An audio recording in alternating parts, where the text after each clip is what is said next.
Welcome everyone to Regional Arts New South Wales' second panel session for the Country Air. The Country Air, presented by Regional Arts New South Wales, is a monthly online discussion panel on the key issues facing arts and culture in regional Australia. The Country Air aims to directly engage with people living and working in regional New South Wales and beyond across Australia. So today is Wednesday the 7th of September and it is a couple of minutes past 6 in New South Wales. My name is Dr. Sally Blackwood and I'll be your host for this evening's second Country Air panel session, during which we're going to discuss the role of service organisations and peak bodies in the arts and cultural ecology. I'm calling in from Gamilaroi country, so to audio describe myself, I'm sitting in a white room, there's a door behind me and I'm dressed in a navy blue jacket. I have pale skin and I have blonde-ish hair. As you can all see, a little bit of housekeeping first. As you can see, we're recording this evening's Country Air and we'll be recording all of the series so that audiences will be able to access the discussion online after the event. So if you don't wish to be filmed, please feel free to turn the video off. We encourage your participation. So we invite you to add your questions and comments into the chat box. And the icon is located at the bottom of your screen. And we have, please feel free to jump on at any time. And if you experience any technical issues, please also add those to the chat box. Managing today's chat box is Regional Arts New South Wales CEO, Dr. Tracy Callanan. Thank you, Tracy, who will feed questions from the chat box at intervals. The panel session will go for an hour and will conclude New South Wales times at 7 p.m. In a moment, I'm going to introduce our esteemed panellists. We're very excited to have with us this evening, and then kick off the discussion with some prepared questions. But before I introduce you to these speakers and lead you through the conversation, I would really like to conduct an acknowledgement of country. I acknowledge that we are gathered today across New South Wales and Australia, across various First Nations countries, on land that has never been ceded. I'm calling from Gamilaroi country, and I thank the custodians of this country, song and songlines, and remind myself to always tread gently, like the Dinawan or the soft-footed emu of this land. So let's all tread gently. I'd also like to acknowledge that today is Indigenous Literacy Day, a day to celebrate stories, languages and cultures of Aboriginal and Torres Strait Islander people. Okay, so today's discussion, the role of service organisations and peak bodies in the arts ecology. Let's meet our beautiful panel. Let's start with Brett Adlington. So Brett is the CEO of Museums and Galleries New South Wales. Brett has worked in the public gallery sector for over 25 years. His previous curatorial roles include Perk Tucker Regional Gallery in Townsville, Lake Macquarie City Art Gallery and Gold Coast City Art Gallery, now called Hotter. He was director of Lismore Regional Gallery for over 11 years, so welcome, Brett.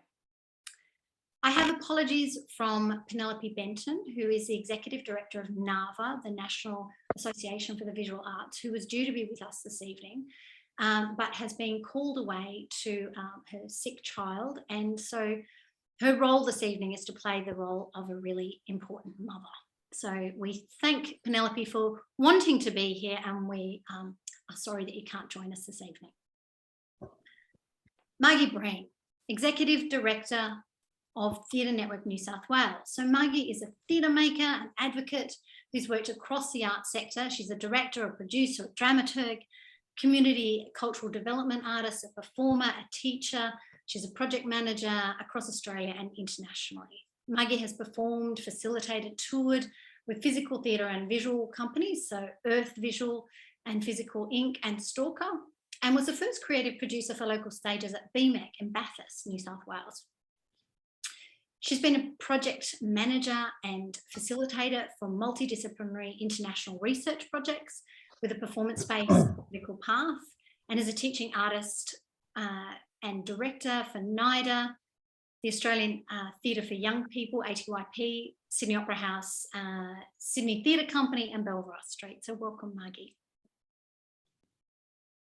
Andrew Gray is joining us, who's the Executive Director from Southeast Arts, a RADO, or a New South Wales Regional Arts Development Organisation. Andrew Gray has worked in education and public programs with institutions such as the National Film and Sound Archive, the Australian War Memorial, and Andrew is a business manager for Creative Plus Business. Some of you might know Monica Davidson from that space, providing arts business advice and guidance to individual practitioners and arts organisations across New South Wales. So welcome to our esteemed and diverse panel. Let's kick off the discussion. So the role of service organisations and peak bodies in the arts and cultural ecology. We're going to talk about what is the role of a service organisation. In fact, what is a service organisation? Let's define what constitutes a service organisation and why and what a peak body, and are they one and the same thing? Are all service organisations the same? Let's explore together a range of service organisations, what they offer and how across regional New South Wales and beyond. And so that we can all engage and make the most of a range of service organisation offerings. So to our panel. I'm first going to throw to Andrew. So Andrew, could you explain to us, what is a service organisation? Is it a peak body? And maybe what is the difference? Well, I mean, at the very simple sense, I guess a service organisation in the arts is there to provide a whole range of services to people in the arts, whether they're there as individuals or as part of organisations. And in the case of the RADOs, or the Regional Arts Development Organisations, our role is across all art forms. And we all cover a geographical area in regional New South Wales.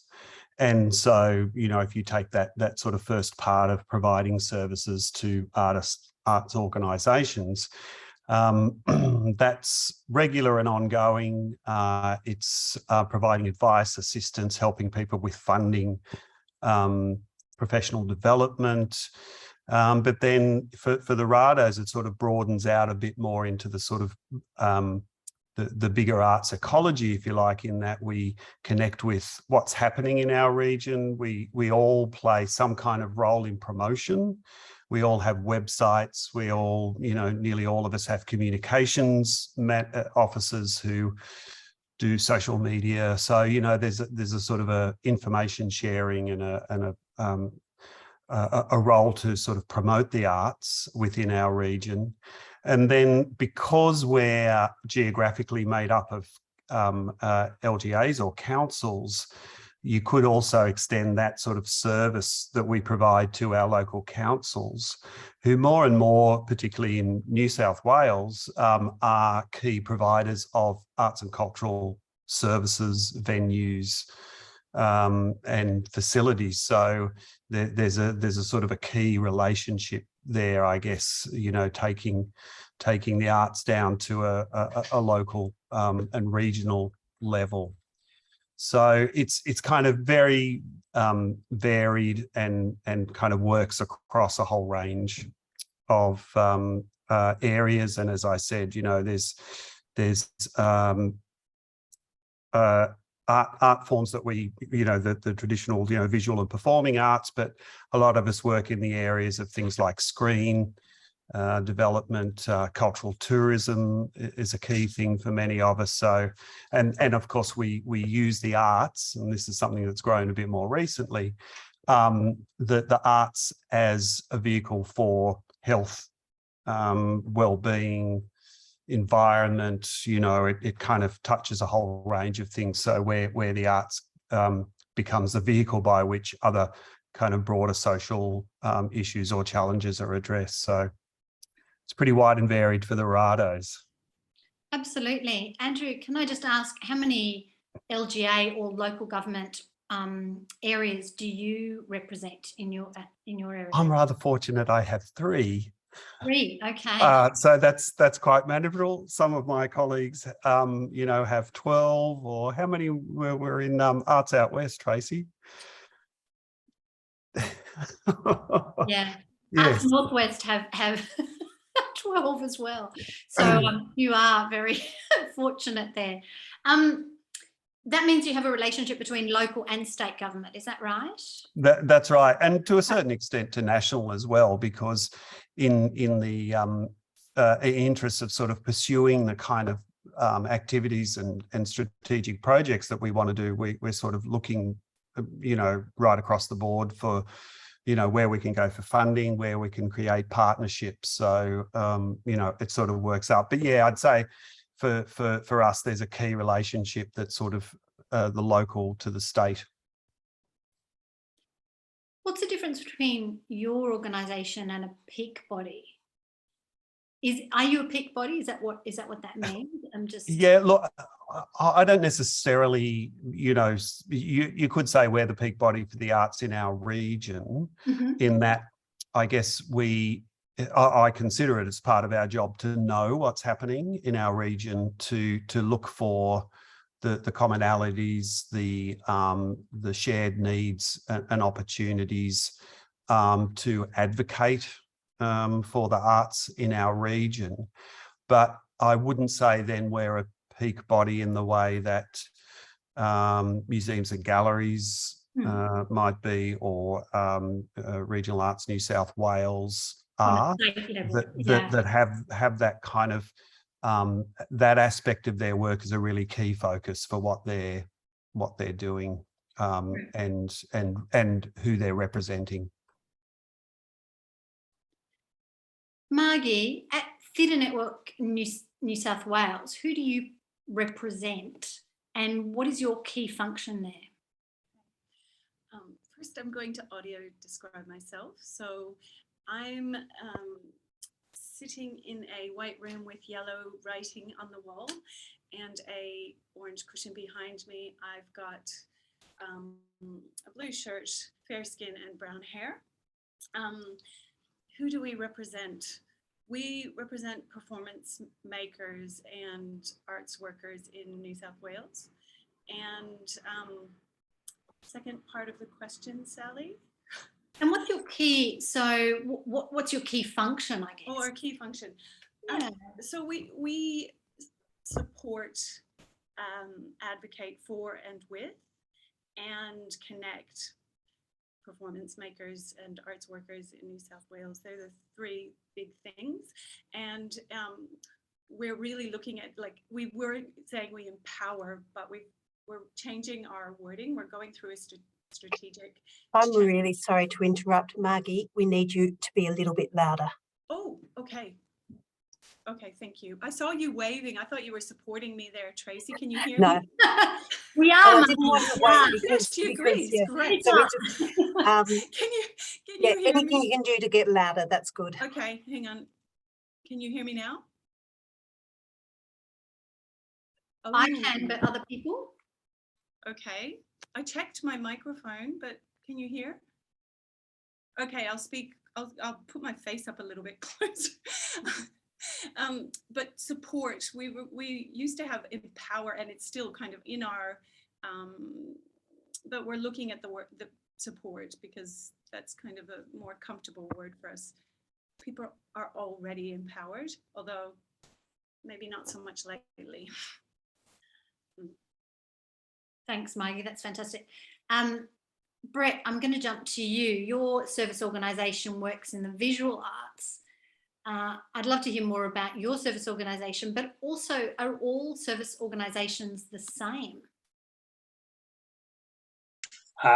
Good question. Probably no.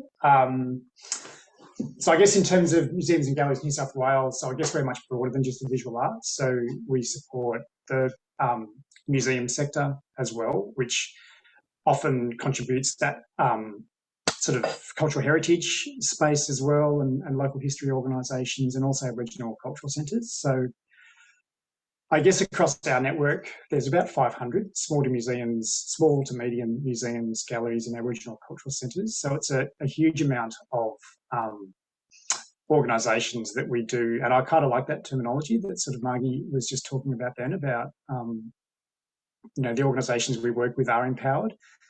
But I guess we've got a pretty disparate sector as well. So while we do sort of focus on that small to medium sector, that in and of itself is very broad. So we kind of go from a lot of volunteer-run organisations through to more established local government-funded organisations with up to 15 staff, for example. And of a lot of those smaller organisations, 22% of the organisations we work with operate on a budget of less than $5,000 a year. So they're very sort of cash-strapped organisations, a lot of them that we do work with. So I guess that's that sort of balance, and I guess that sort of question around a service organisation and a peak body. I mean, I guess for some, the sort of notion of a peak body is a membership-based organisation, and I guess we sort of play that role of being like a membership-based organisation, but we don't have a membership as such. Partly because a lot of the sector is, not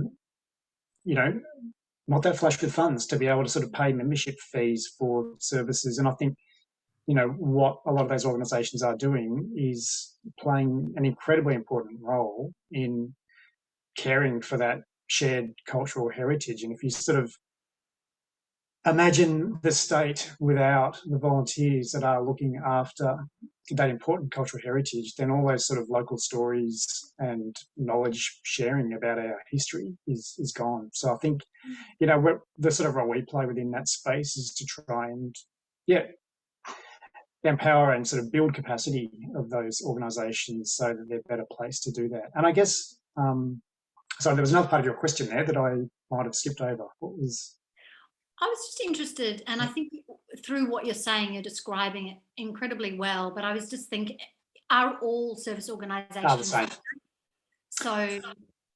look, I mean, I guess we also work nationally as well. So a lot of the sort of work we do is a bit, a lot of sort of behind the scenes work. So it's a lot of sort of consultation and partnering with other like-minded organisations. So I guess we're part of a broader network. So in terms of what we do, like touring exhibitions is a sort of a big part of what we do, as well as sort of building the capacity of that museum space. So within our touring exhibitions, we're part of a national network, the National Exhibition Touring Scheme, NETS Australia. And so across the country, there is very different organisations, kind of all playing a similar role, but quite often they have sort of different capacities. There's different ways that those organisations have been established, different relationships with government. So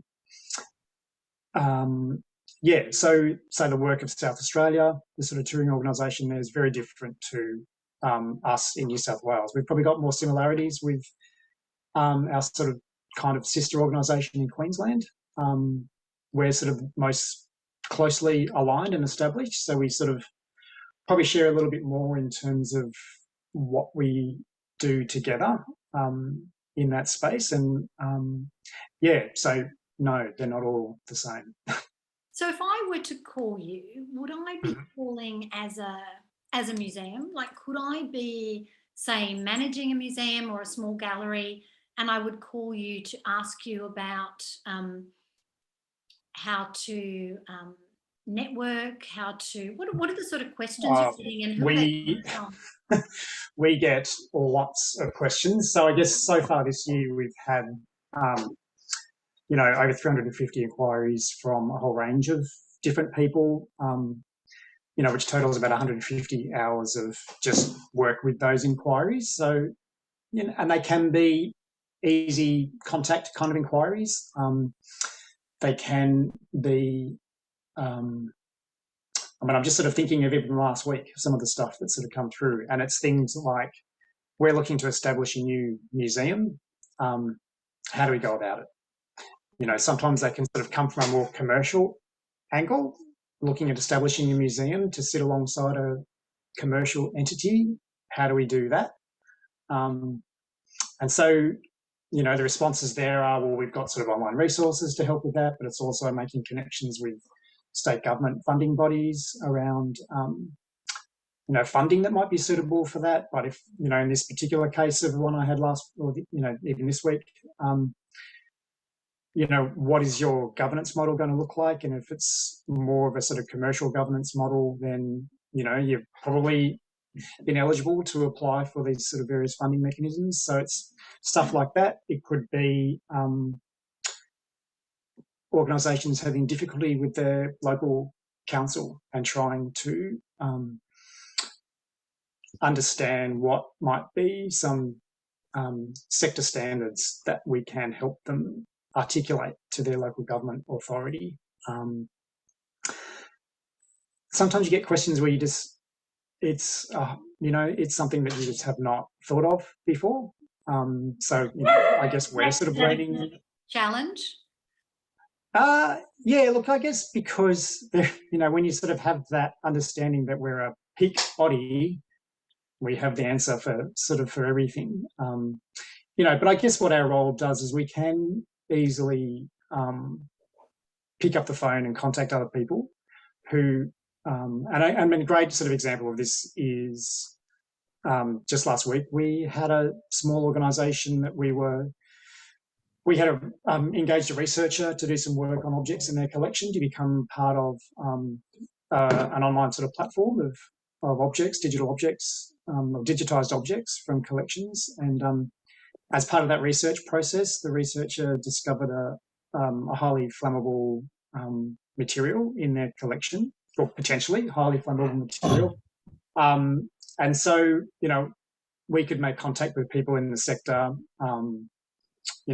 Powerhouse Museum, for example, has a huge wealth of knowledge. So we sort of, know who those sort of lead to sort of those questions. It turned out that museum had sort of managed things perfectly and it wasn't a risk, but it's all that sort of stuff that, curveballs that just sort of come through. I mean, like everyone sort of has curveballs that comes into their sort of workplaces, but, sometimes they're things that you really need to sort of think fairly quickly about, which, that was a case in point. And if I were an artist coming to you, would you redirect them to say somewhere like Narva, or if you're in South Australia to be Guildhouse? Like, what's that's not the score, is that right? Oh, look, we also get inquiries from, say, artists or even collectors who have works they want to donate to galleries. How do they go about that? Again, then we sort of help direct them to where we think would be the most relevant, because we've sort of got, really great relationships across the sector and know where to direct people. We work a lot with Narva and been working quite closely with them over the last few months around the new code of practice for artists. Coming at it more from an organisational point of view and sort of knowing what the local government, or the sort of regional gallery sector capacity is around, what are they doing with programming at the moment, and how does that sort of impact on artist fees for touring. So we sort of work closely in that regard. So it's not, and we also obviously tour exhibitions as well. So that's usually in partnership with an organisation, like an organisation who might have established this initial project, which we then go ahead and tour. But as part of that process, we do sort of work closely with artists who are in those projects as well. But yeah, we're not like a sort of regional gallery, or a Rado, for example, might be a little bit more focused on working one-on-one with an artist to develop programs and things like that. And I guess we don't sort of play that role as much. I mean, we sometimes do, but not as much. Thank you. That's terrific. Margie, I might just head to you, because I think, am I right in saying that you would work more one-on-one with artists in the performing arts sector? So is your role there then guidance, or is it more sector standards? Is it a bit of both? Can you talk a little bit about that? Sure. I just wanted to check my microphone. Can you hear me? Is that better? Yeah, just speak up. Project, Margie. Okay, I will project. Okay, so I work with individuals. TNN is really supporting our most vulnerable in performing arts, independent artists and small to mediums. People come to TNN with issues. There's current ones where the risk of COVID, people are still being very affected by putting on work during these times. And if cast and crew get sick, who wears the risk? And because there's no industry standard, there's no government protection, like local councils won't take the risk. They expect artists to wear it. So people will come to me. I then go to Create New South Wales. It's kind of a loop where I report back to government and artists come to me and ask for support. And like I've been asked to run another survey, but with the larger organizations, but also small to mediums and independents on how people are faring right now, so that we have a position to take to government to ask for more support. And that's an example. It's kind of responsive. It's what's happening currently. And since I've been in the position at TNN, which has been a year, it's been a pretty tricky time for artists, So I had people during lockdown calling me and saying, look, I don't know if I should be working. Things were very grey. So that kind of situation where production managers wanted to know, and they would go to Service New South Wales, and they just, there was, it's information sharing as much as anything, and Create New South Wales would give me the information as they got it, and I would put it out to the sector so that people were up to date. And it's also amplifying people, independent artists. In our newsletters, we kind of amplify an artist. We try to support the people who don't have big budgets to support themselves in that way. So Thank you, Margie. Just recapping on what everyone said, I think, so could I say that a service organisation, that I love your idea, Margie, of amplifying artists. It's a really beautiful way to put it. So could I say that service organisations, although they're very different,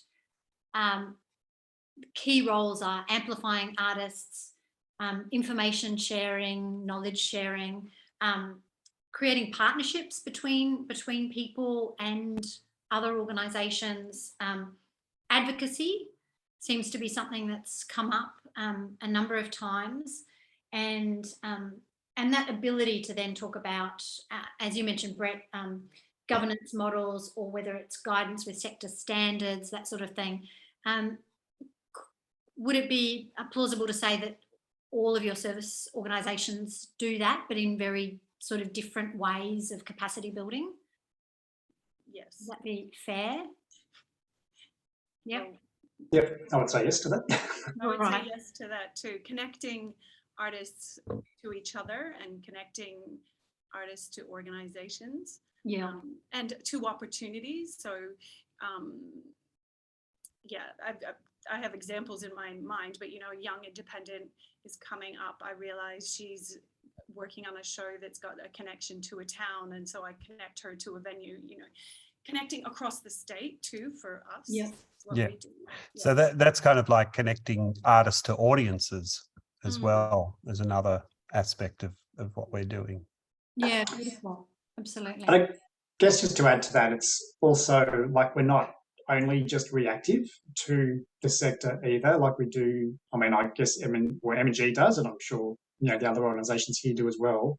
Like we also proactively work with the sector as well and develop our own programs. Often it's in consultation with the sector, and it's responding to sector needs as well. So, obviously at the moment we're sort of played a really sort of strong role in the floods in northern New South Wales, partly because I'm sort of based up here and have got a history with the gallery in Lismore. So, and that's something we are sort of looking to continue working on in that space, because we really see that it's an urgent need for a lot of organisations to think really deeply about the preservation of that sort of cultural heritage. Is that also connected to, Margie mentioned surveys, and I was thinking about data collection, therefore, in terms of mapping the sector and being able to move forward with really relevant data that that is useful. Is that something that you all do contribute to, and is that something that is that something everyone does? Yeah, I mean, I don't know, everyone's so sick of surveys at the moment, for the last couple of years, but they are really useful pieces of information for us to have. We do a census of the sector. So it's not a survey; it's a census of the sector, which we do every 4 years, and it's really important information. We're currently in the process of doing that at the moment. And look, we know it's really useful information that we provide to government. So Create New South Wales has been in the process for about the past year on developing a museum strategy for the state.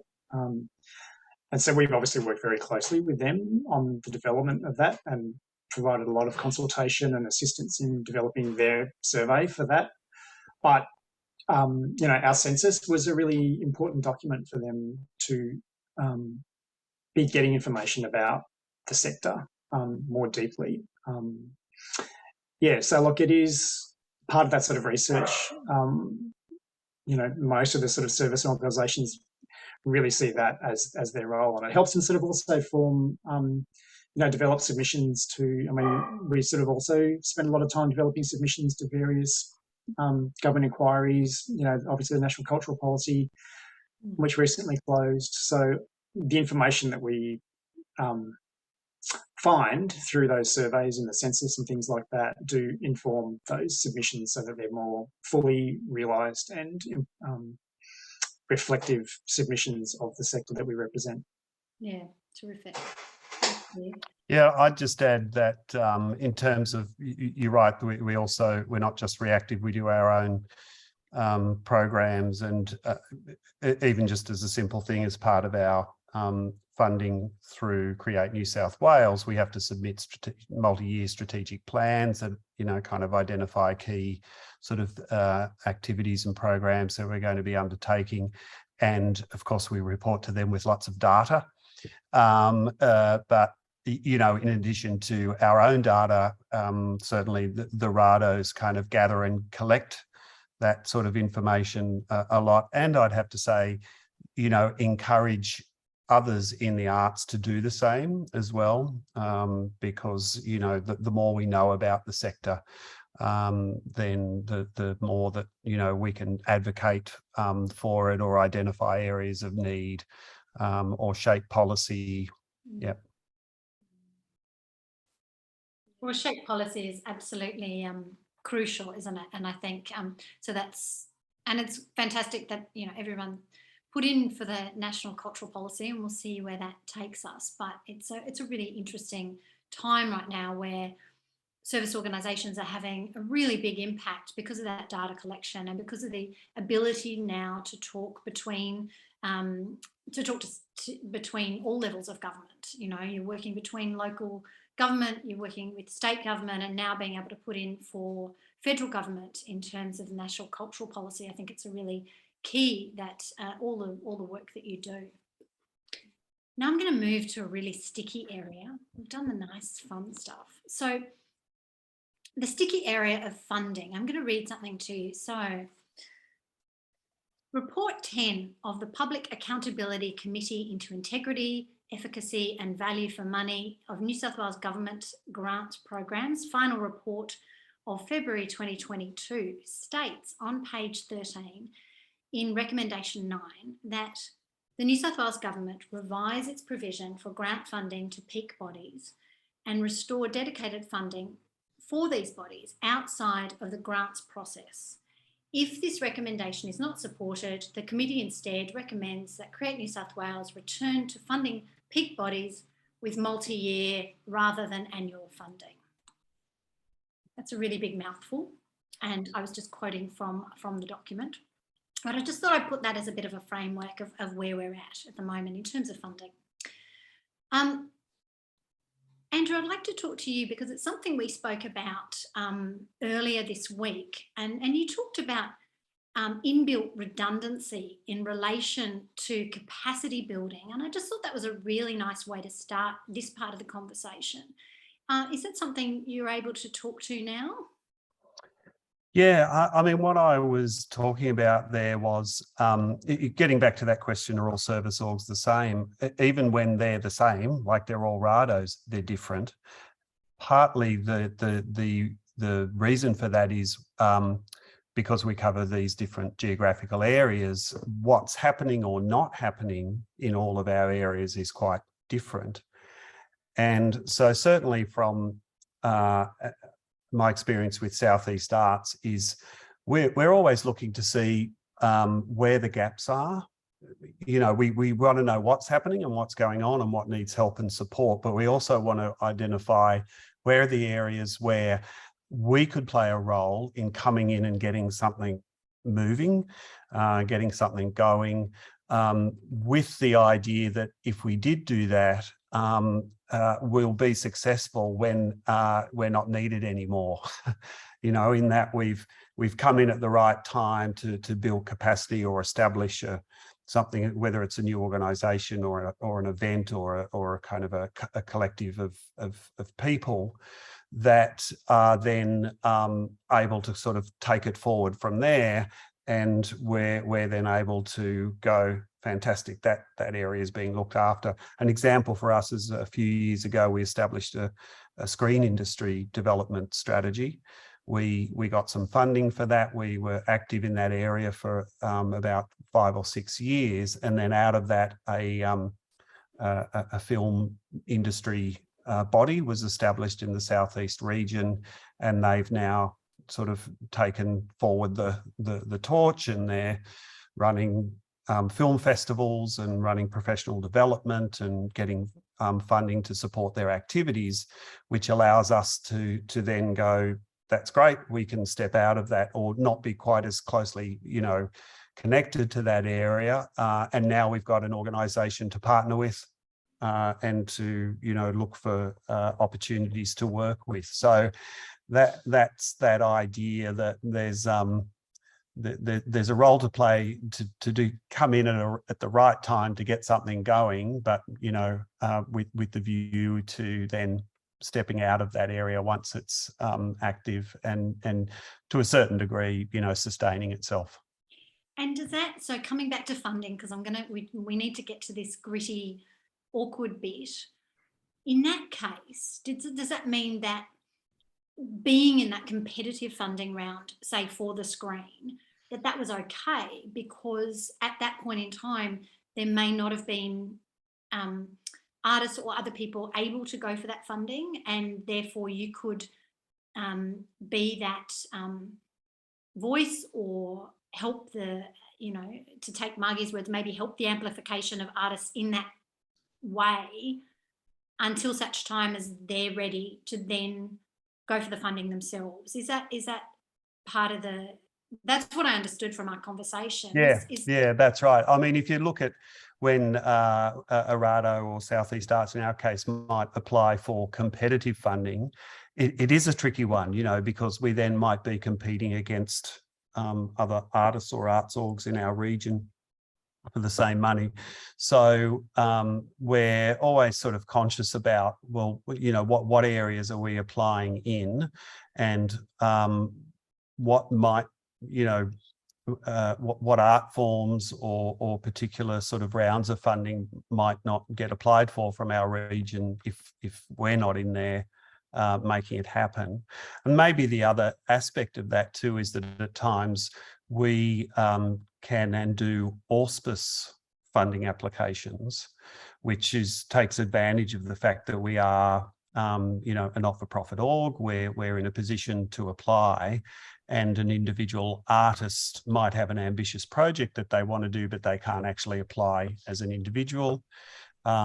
So we can be the body through which they apply through, and that's taking advantage of the resources, particularly staffing, that we have that can help sort of, you know, manage that grant while that artist or group of artists gets on and does the project. So is it about really knowing the lay of the land, your constituents, your artists, your organisations, and as you mentioned before, maybe finding those gaps of where funding could come in to you that's not going to go other places as anyway. Like, it wouldn't come into the area if you didn't apply for it. Is that? Yeah, I'd say that's the case in some cases, but it's definitely about knowing the lay of the land.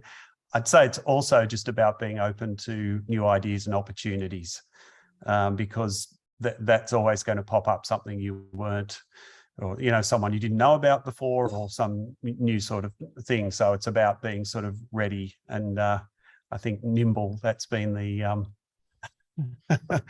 nimbly. That's exactly the key, right. just to sort of go, oh, I didn't know about that before, but there's right. an opportunity Okay. there, or someone's brought that to our attention. So I'm just going to throw to Tracy now, because I think there are a couple of things in the chat that would be really good. Thank you, Andrew. I think one of the questions I think that came from Barbara is a good question about why was there nobody from the arts at the job summit? Now, I have mentioned in the chat box, technically I counted one that I think could be counted, because they did have somebody from the MEAA, but given also the fact that Tony Burke has been so strong on the idea that he wants to be linking the portfolios, I think that might be an interesting one to throw out to the panel as to should there have been more arts representation there? Is Tony Burke going to sort of make sure that the MEAA, I think, is interesting because it's not necessarily a service org so much as a representative body. So that's one that's come out of the chat if I box. can jump in just briefly on that one, and I'm sort of wearing my creative industry advisor hat now, is that traditionally, while the arts, they put the figure out, is worth $11 billion to the Australian economy. I think the last figure that has come out is $115.8 billion. Excellent. Thank you. I knew there were ones in there somewhere. Anyway, it's worth a lot of money. But as we know, the arts often doesn't create jobs in that classic sense. Someone can have a very successful creative business as a sole trader and, not a single job in that sense is created. So I think it's still this kind of old school thinking about jobs that sort of, even with a new government and one that's kind of looking like it's kind of understanding the role and the sort of that ability for the arts to be involved here, still it's just not quite getting heard or getting the foot in the door there. I'm wondering though, Andrew, and for everyone, whether this shift now to really understanding that artists and arts workers are workers is really going to change that, which is something that Tony Burke is really pushing. Margie, I can see you nodding your head. Well, can you jump in there? Sure. I just have had a conversation with Australia Council, and they're really looking to push that as a point to try to get more money. I mean, I don't want to speak on behalf of the Australia Council, but the conversation that I've had were about the fact that paid traineeships, there's like a register of traineeships, and we have right now in performing arts across Australia, we have a real shortage of production and producers. And if we could get paid traineeships and get people on those registers, then we can kind of advocate for more money, and then we can get people being placed in companies and in positions and just those really simple things that we need to be seen as workers. Yes, absolutely. And, you know, cross sector too. People who have production skills can work across sectors. And And then they're leaving our sector right now because they can. absolutely, and then shifting those metrics then, or Mm. making the metrics work for us. I can see Barbara's hand up, but can I just ask Tracy, are there other things in there, or? That's the main question and discussion that's been there. I guess what I would throw back to that, does that mean that we as service organisations haven't been doing our job well enough if we don't get figured into things like job summits? Can I just add to that, Please. Tracy? I don't know if my internet might be playing up. Can you hear me okay? Yep. Just, I guess, I do sort of wonder that too, like, are we doing our job well enough? But looking through the attendee list for the Jobs Skills Summit, I feel like I only saw one person representing the agriculture sector in Australia as well, which kind of gobsmacked me as well.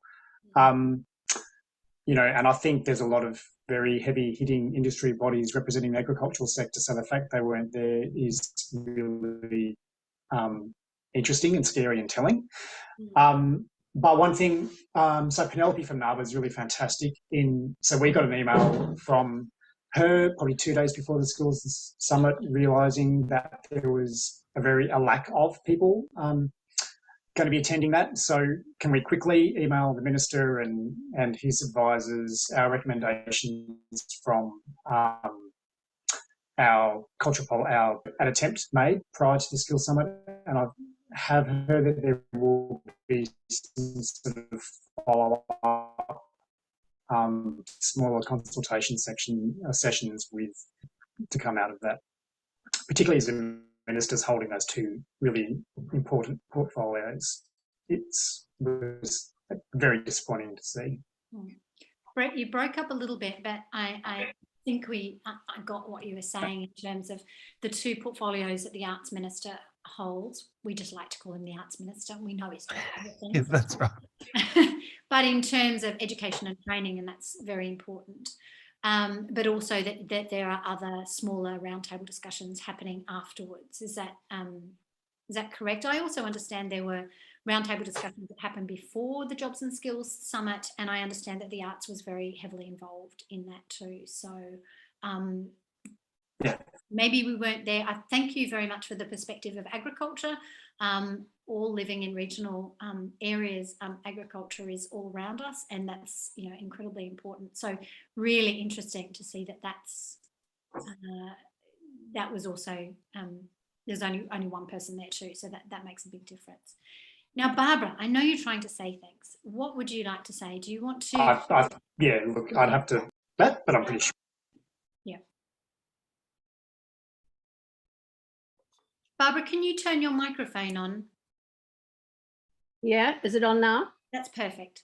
Yeah, well, just to explain my background, I mean, many moons ago, one of my careers was to be the director of the New South Wales Council of Social Service.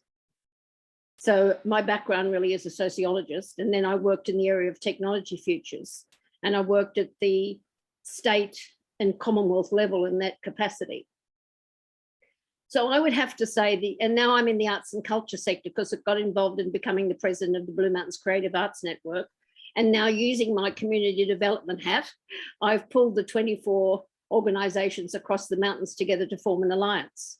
Because the lesson of history is that unless you collectivise, you have no power. That's what the trade union movement had to do. And the arts and culture sector's got to learn the same thing.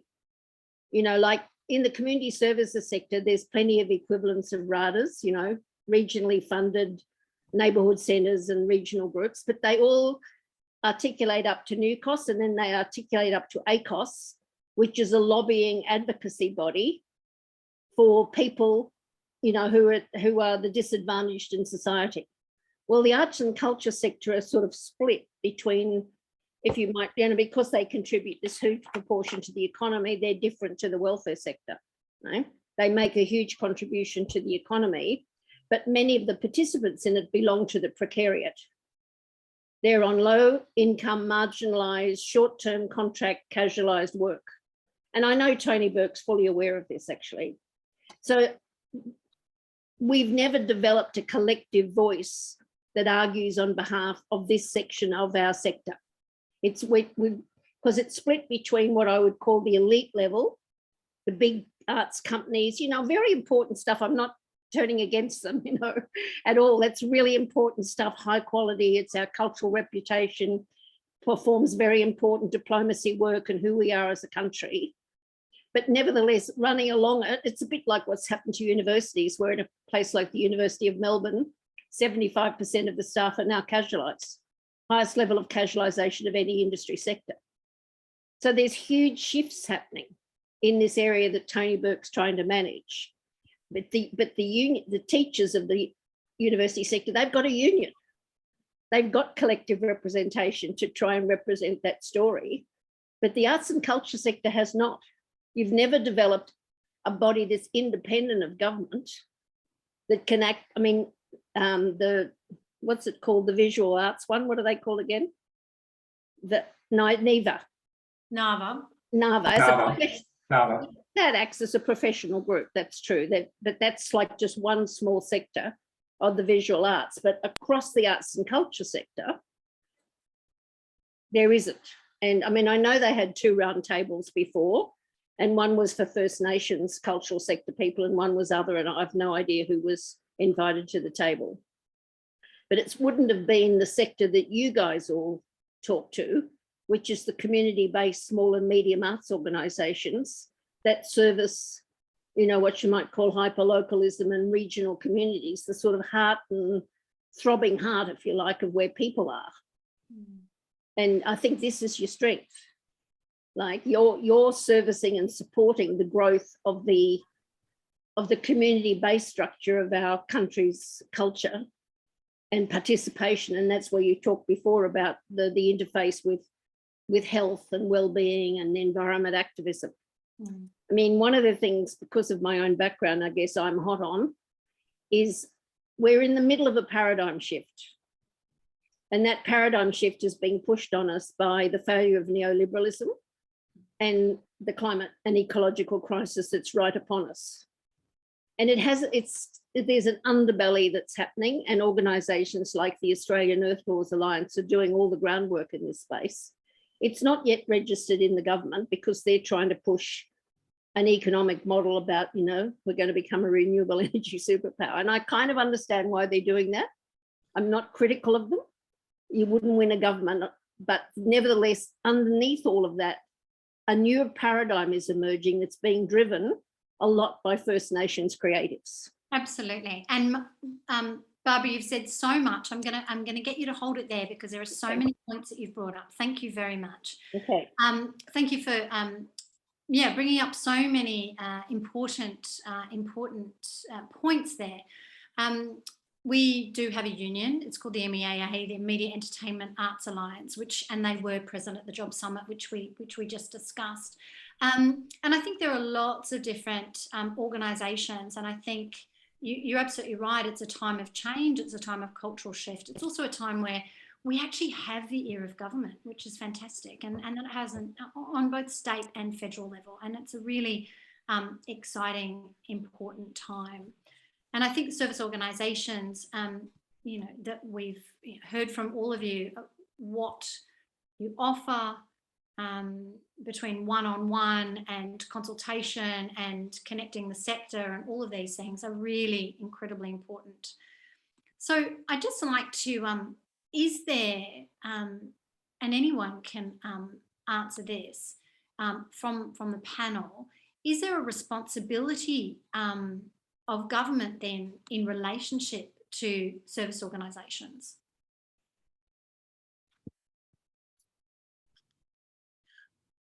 I'll go ahead. I'll be bright. I would say yes. I feel like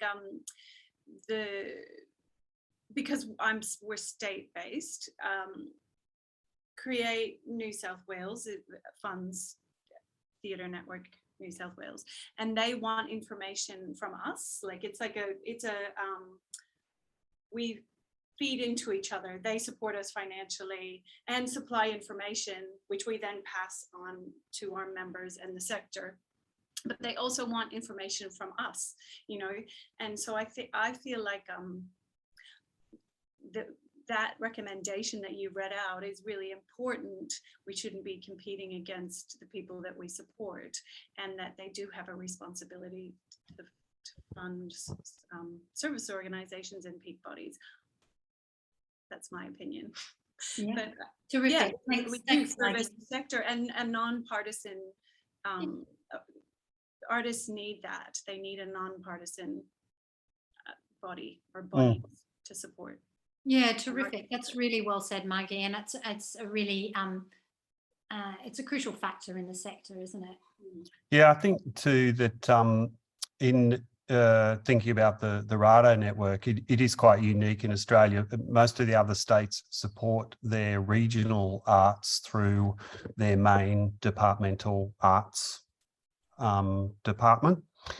Whereas in regional arts in New South Wales, these 15 independent standalone orgs are established. So while we're supported by government, we're once removed from them, so that we are able to be a lot more responsive and flexible, and we're not sort of, you know, we don't have to send something up to the minister for approval. We can go, yep, let's make that happen. That's something that needs to go. And if we want to, we can also be critical of government and, you know, be involved in that way. So I think in that model, it's quite good.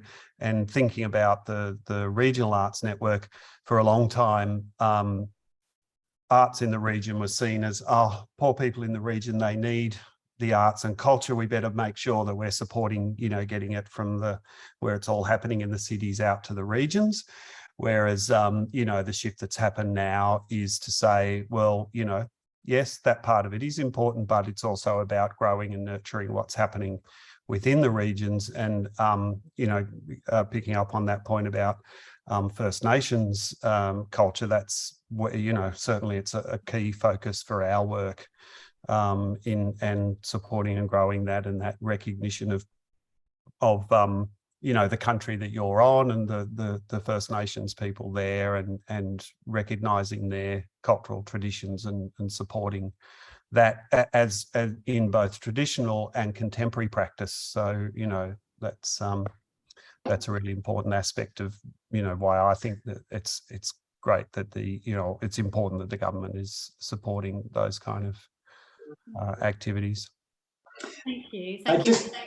If I can just add quickly to what Andrew just said, is yes, we can be much more nimble and we can respond to things quicker, which is fantastic. But I think there's also a sense of continuity with our organisations as well, and we are sort of less beholden to, you know, government changes. I mean, there's an election next year. Who knows what that might mean for the sector, for, you know, Create New South Wales. I mean, obviously there's continuity there, but I think for us as organisations, we're less affected by those changes, so we can deliver that more sustainable and ongoing model of delivery and support for the sector. Thank you. I think that's a good time to wrap it up, and I think I'd like to thank everyone on the panel, and I'd also like to just take Andrew's last words about artists and arts workers and the arts and culture in regional New South Wales and across Australia leading the way rather than being the add-on, as you were saying. And I think that's really crucial, and I think that's really coming into the conversation now. So I think that's fantastic. So let me just thank Regional Arts New South Wales, starting for presenting the panel, our CEO, Dr. Tracy Callanan, for managing our chat box this evening, and our beautiful esteemed speakers. So we have Margie Breen, Brett Adlington, and Andrew Gray for the words of insight and experience in the world of service organisations. Thank you to your audience for wonderful questions and particular participation. Thank you so much. And we look forward to seeing you coming back for the next episode of The Country Air in October. So Thank you all and good night.